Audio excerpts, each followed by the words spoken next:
Hallelujah, Odofo, Onyankopon show no nyo kese. Me ma wakwa ba nenso de bauti asie senju medie so. Onyame asam ne ye nan se kane ne ye kwan so han. Eno nti so ma yakwanya se ya na je so penepa e de mayen. Eno nti na pra ye besue nyame asam yi.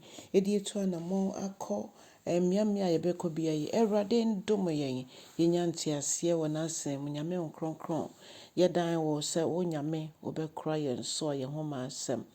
Yada wase ema yebusua yada wase pempen so kra odi ababedu enshanka odin ewo Yesu Kristo din mu ne yabompaye. Hallelujah.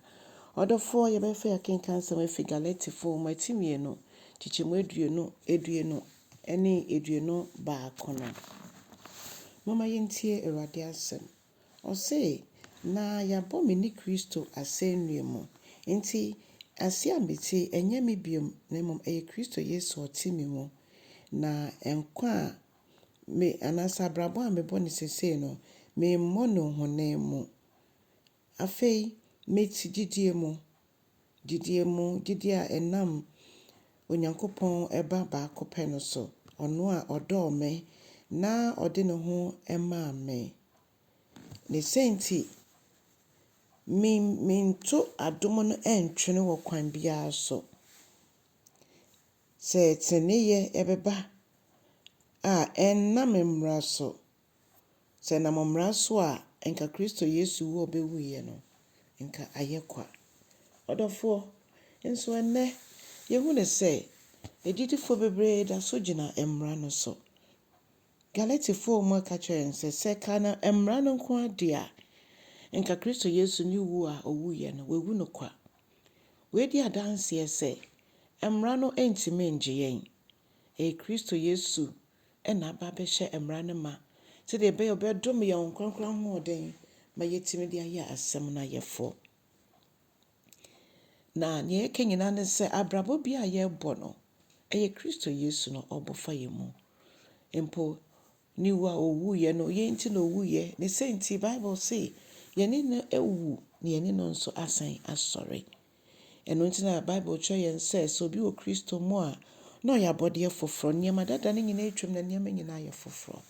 Odofo ye pese ye bisa ye ho se ye da so ete abrabo dada no mu ana ye da so te abrabo dada no mu ye da so bo abrabo dada no mu ebra na an so bi befa Kristo Yesu a obata twere no ho otena nkyerɛkyerɛ mu otena ntitiye mu se kasa obi enyi wo Kristo mu a enye no ne adom akyɛde no nko a adom akyɛde no wo ho se beboa ye ho na asafo ne time gina ne nan so nemom suban so hia kɛse ene se ya makwama hom kronkron no enyiyiye mu se de Kristo kan ye no se meni no krobobe no mu ne emai no meja ene okuafo no na emai bia be ma ne ho kwan no obeyiye ne ho ama na so aba bebre.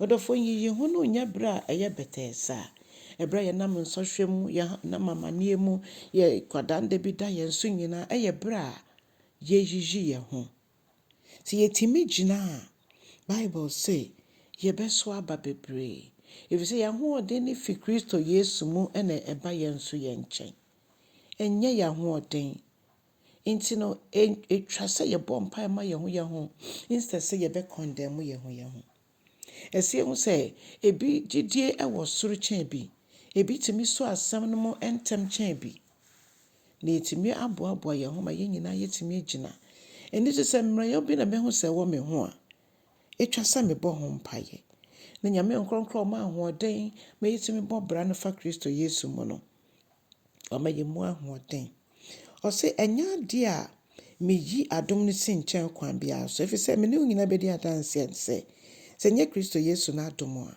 nka me ne nyina enka ya brabo nsem fata Kristo Yesu na so adom no ekuta ye mu eso ye mu gu so tete yen se de be ye be so nyame eni eno nti ye nante tene ye mu eno na Onyankopɔn hwehwe fi ye nchen ebra Yesu fi ne nchen no ne ye ni afoforo nso eche adom bi ode adom ye nso yemfa bi enye emboa nipa yemfa bi mboa Onyankopɔn asafo bibibia betimi aye wo nyame asori fie no Ɔse biribi a yɛyɛ bi yɛmfi akoma pa mu yɛnyɛ.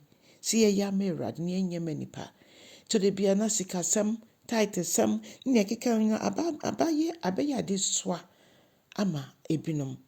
Nanso ne yɛhu ne sɛ nea wafrɛ yɛn no, sɛ yɛni gye nea wayɛ no ho nko ade a, ɛmfa ho. Sɛ yɛ sika, yɛbrɛ, ɛdeɛn, yɛngye ho akyingye. Ɔdɔfo Nyame nhyɛ ɔkyɛ asɛm no. Wɔ Yesu din mu. Amen and amen.